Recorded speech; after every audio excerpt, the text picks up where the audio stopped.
Welcome to Second Take, the show that focuses on the issues behind the news. There have been a number of developments on the Eskom funding front in the past week. Engineering News editor Terence Creamer has been monitoring developments and joins me in studio. Terence, welcome to Second Take. Last week, Finance Minister Pravin Gordhan revealed that a further 174 billion rand in government guarantees had been extended to Eskom. Why is this significant in closing the funding gap? Well, we've been waiting for a long time for some news flow around the funding gap at Eskom, which is very significant. It was announced last year that the funding gap for the full 7 years, if they included Coal 3 and Nuclear 1, which they didn't, was 190 billion rand over the 7-year period. That was reduced to 50 billion rand for that period if you just take the committed projects, which is Ngula, Kusile and Medupi, which are underway at the moment. So over the last few months, there's been a very intensive behind-the-scenes activity to try and find ways to close that funding gap. So these projects were being built, but they weren't fully funded.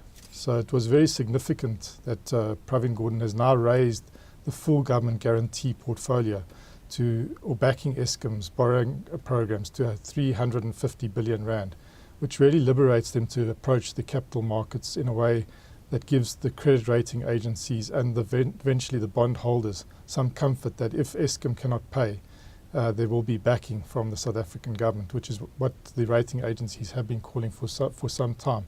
So it's very significant because it basically does close the funding gap. It's still it's going to be still very difficult at times. I mean, I think in the first 3 years, the funding requirement peaks and the funding gap is quite large. We don't know the exact figure, around 100 billion rand that they're going to have to close. And therefore, we're going to see through this government guarantee that Eskom will be able to start approaching both the domestic capital markets, which they already are doing, but more significantly the international capital markets. And I think we're going to see the issuance of the first bonds next year. And actually, it might be at an accelerated pace because the rand is strong, because interest rates are low. Eskom might want to try and access as much as possible on the international capital markets in this period of what people are calling a sweet spot. It was also announced this week that the Development Bank of Southern Africa has extended a 15 billion rand loan to the utility. Was this anticipated?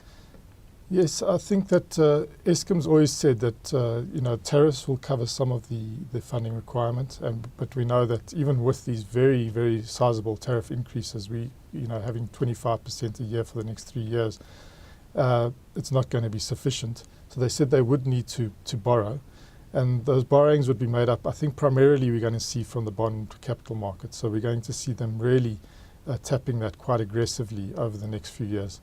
But they also looked at development finance institutions, export credit agencies, and in fact they've done pretty well in accessing quite a lot of development finance institution money. We had that very controversial World Bank loan of about 28 billion rand. We had the 20 billion rand from the African Development Bank, and now we've got from our own development bank, the DBSA, yesterday announcing their single largest ever loan to a single obligor, and that's Eskom, of 15 billion rand. So you can see, yes, they're going to go to borrow from the private bondholder locally and internationally, but where they can get better concessional financing terms, they will also be going to the development finance institution. I don't think we've seen the end of that. I think they're going to still continue to look for that, especially when it comes to what they call their sort of renewable energy or their greener energy projects. I think that there's a bit of appetite there. I think the appetite for coal, I think maybe that window is closed. I think the World Bank loan showed us that it's going to be very difficult to come with more coal projects and try and access development finance. But I think maybe for their wind farms and for their solar parks, you could see that they will try and tap that further. Given all these developments, what is happening to the actual build program? Well, I think that's the most significant for us as South Africans, because we need to really double the system over the next 20 years.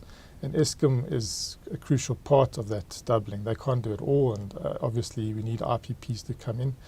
But Eskom is the important baseload platform, and they are going to be building 13,000 megawatts by 2017 and adding that onto the system.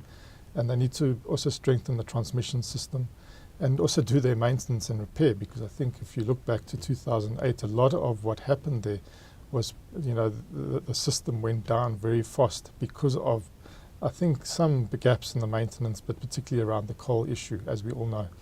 So there's a lot of money to be spent, and they needed to have this funding certainty to be able to spend it. And so basically I say all these projects that are committed, the Ngulas, the Kusiles, and the Madupis, and most significantly the Kusile, because that was very fuzzy, are now fully funded, and they are able to start placing the contracts. And I think we'll start seeing that tender flow going out, because this is significant for the South African economy. We're talking about about 100 billion rand a year that Eskom alone will be spending. Now, if you add in what IPPs need to spend, whether they are renewable or conventional, it's going to take that up even further. So this is going to be a very big part of the South African landscape, the economic landscape, the job creation landscape, the manufacturing landscape for many years to come. And I think we are now at the point where at least we know that the utility is in a position to fund it. Obviously, there's a lot of worry about what's going to happen after Kusile. I mean, we have got some refit projects coming in, which are the renewable projects. 1,025, I think we'll start, megawatts, I think we'll start seeing some action around that. But that's really not sufficient. We need more base load capacity. And there is concern about how we're going to fund that. And I think so that the talking, we're sort of at the end of the beginning, not at the beginning of the end. So we've got a long way to go before we can get some certainty that we're going to keep the lights on, especially during this initial period where demand side management and things like that are going to be crucial. But then beyond 2017, we need new baseload capacities, especially because Eskom plants are going to have to be retired as well if they can't be extended. So there's a lot more to do, but at least I think we sort of at the start of something important. Terence, thank you very much. That is the Second Take show for this week. Thank you for watching, and join us again next time for more news analysis.